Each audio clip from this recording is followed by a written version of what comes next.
Ekitabo kya Nabbi Isaaya eshura ya 46 okugerageranisa Ruhanga na ba Ruhanga ba Babuloni. Beli nainama, Nebo nabandama, ebishani byabo byekorirwe enyamishwa n'amatungo.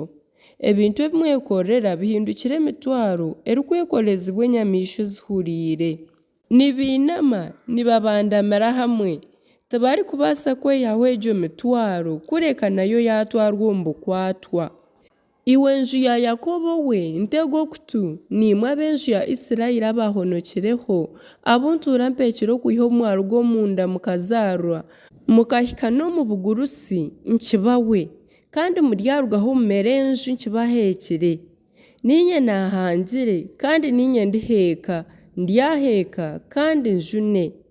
Mukanshanisa Noha ou mwakunyinganisa nawe, mukangeranisa nawe tukashana.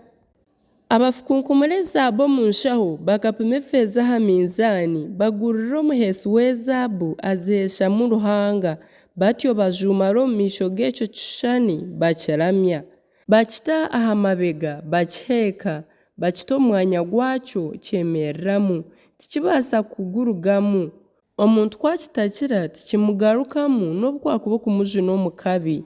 Imwe abarikucumura mwijuke ebyo, mweyoreke ku muri abashaija mugaruke mubiteekateekeho. Mwijuke ebyabandize kubahwira, ahakuba ninye Ruhanga tariho ndiijo, ninye Ruhanga tariho orikushishana nanye.